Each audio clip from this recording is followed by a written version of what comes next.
So resilience, that word you use, is the word.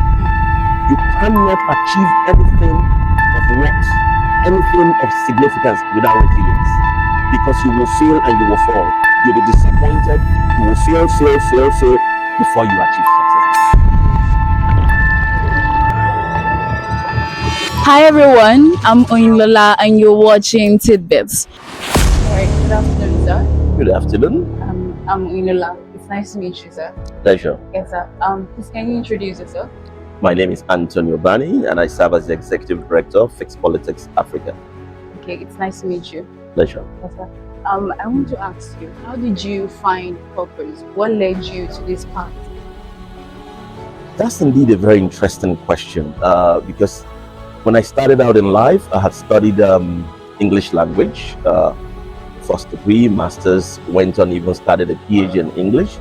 And my grand idea, my big idea then in my life was to wind up being a professor in a university, sitting down with thick glasses on my eyes, sitting on my nose comfortably, writing lots of books, giving lectures to students, empowering students with knowledge in schools, and just writing and lecturing. That was just the vision I had for my life.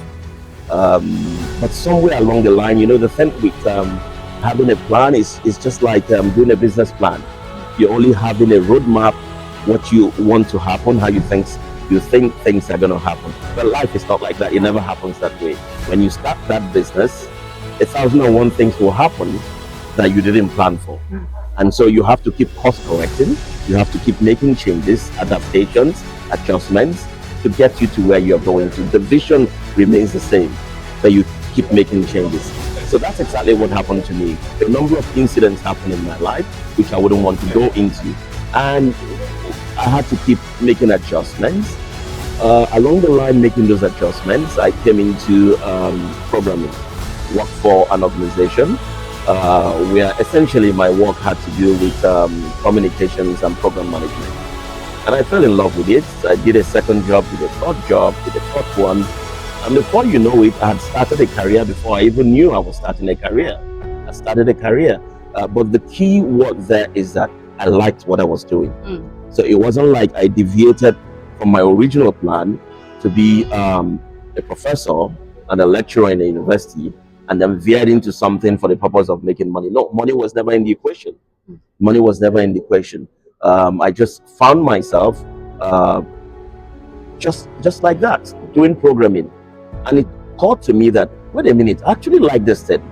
I like the idea that I was involved doing something to bring about change within the democratic space, because much of the programming I have done has been with democracy and governance. And so that was very important to me. I've always been somebody who placed a lot of importance to how my country was governed, how it was led. And it is something that's been a challenge for me. At a very young age, while I was living in Lagos, it was so important that I left my business and I went to run for politics. I ran for the State House of Assembly in Lagos. That was in 1999. Won the ticket for my party, the PDP then. Ran for the election, came second to the is it AP or AD candidate then. So that's to let you know that the question about governance, about democracy, about leadership has been one that's been paramount with me. So I guess maybe it was just God, or if you like nature, telling me that, look, this lecturer thing you want to do is not perfect. You need to be in this field. So one way or the other, I was pushed into this field and I found out that it was just suitable and perfect for me. So that's how I found purpose. On the note of you saying it's suitable, you found yourself suitable. Yeah. What advice would you give to someone that's forced to be in a field where they're not passionate about it? It's not suitable to them, but they found themselves there and they have to probably survive, or they just feel they don't have a choice. What advice would you give to someone like that? We all find ourselves one time or the other doing something that's not really our passion, not really our purpose, but we need to make ends meet. That's how life is. One of the things with Gen Zs and the younger generation is they say, oh, this person is a billionaire, this person is a millionaire. They weren't born that way. And I'll give you a big backstory. If you talk about Someone like Elon Musk is currently the richest man now, I think, in America, if not in the world. You wouldn't believe that there was a time he flipped burgers in McDonald's. You won't believe there was a time this man rented out his room for people to come and use to do club parties at night so he can make extra money. But today he's a billionaire. So the point I'm making is, it doesn't matter your path. Whether you started with a silver spoon, whether you started in the gutters, whether you started selling around the road, it doesn't matter.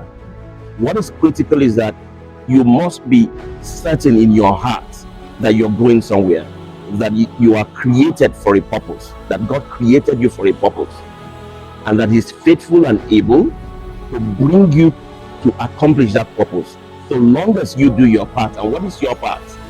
To maintain character and integrity, to be sure that you're doing the work you need to do, in the sense that you are learning. Because I always say to young people, from the age you are born to at least 35 years old, your job is not to make money. Yes, you can be working, making money, but the focus is not being rich or making money. Your focus is learning as much. 80% of your focus is learning. You can take a job that's paying you half the salary if you know you will learn something from there. Once you have come to a point of knowledge, I can assure you that the air in learning will fall off and you begin to earn. What happens is earning. People will look for you. You wouldn't have to look for a job, because you've established your reputation as a competent professional with capacity and with character. And so money will chase you. And that's when the air falls up and the earnings start. So it doesn't matter what job. If you have to sell a car, or you want to go and work in Chicken Republic and flip, it doesn't matter. But make sure you are determined. You're focused on where you're going to. You understand why you're doing that job at that moment, that you need it to pay your bills while you're focused on your studies or other things you're doing. But the challenge we have today is that most young people are too much in a hurry.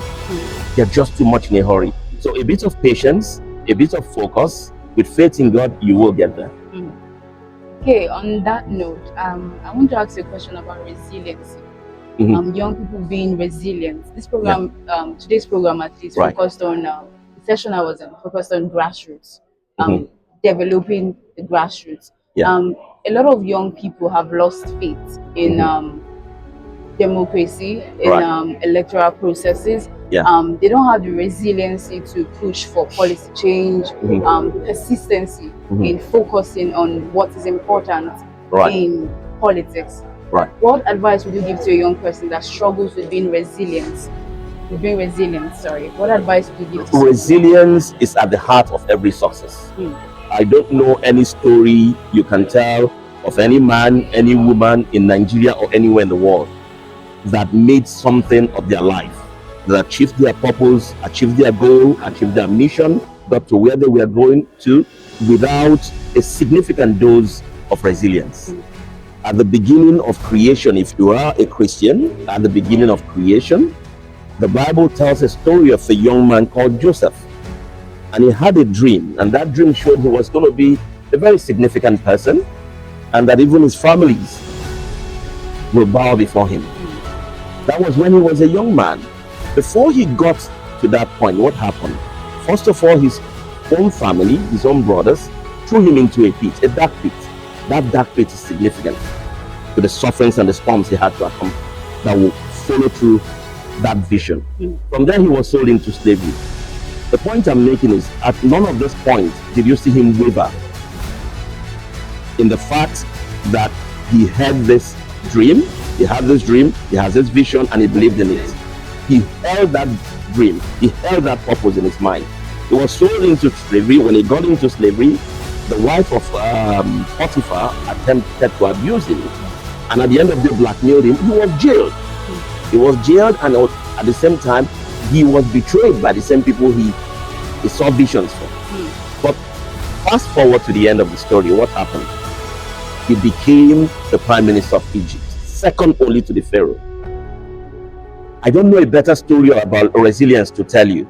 I don't know a better story of resilience to tell anyone.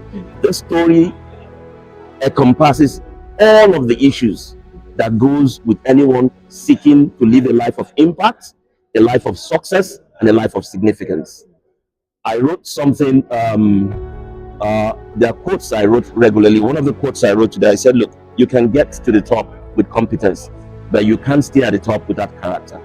And the road to success is riddled with trials, with temptations, with tribulations, with storms, with challenges, with problems.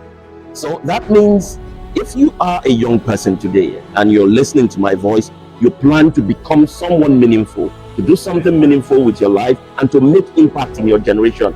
Patience is a word, resilience is a word, never giving up is a word, never quitting is a word, because quitters never win. You cannot achieve, and let me repeat, you cannot achieve anything of significance in this world we live in, no matter who you are. You cannot achieve anything of significance without going through sufficient, significant trials and tribulations. You will fall, your job is get up every time you fall. You will be disappointed, you'll be betrayed, you will fail and fail again. And you know the popular saying, fail 7 times, get up 8 times. That's the path to success. It is always the path to success.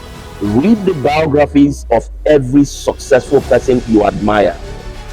Whether it's Barack Obama, whether it's Dr. Obiageli Ezekwesili, whoever is that hero or heroine you admire, take a step back, forget the success you're seeing, go and look at where they are coming from, what they went through, what they had to overcome, how long it took them to get to where you're seeing them now shining, and you think it's all rosy and cozy. It's not always that way. So resilience, that word you use, is the word. You cannot achieve anything of worth, anything of significance without resilience, because you will fail and you will fall. You'll be disappointed, you will fail before you achieve success. Life will test you to see if you are ready for what you're asking for. Life will test you. You want to be a billionaire, you want to be the president, you can become the president of this country tomorrow. But life will send so many tests, so many trials to see, are you really ready? And when life is sure that you're ready to make a way for you, life will not give you what you're asking for because you asked for it. It will always test you.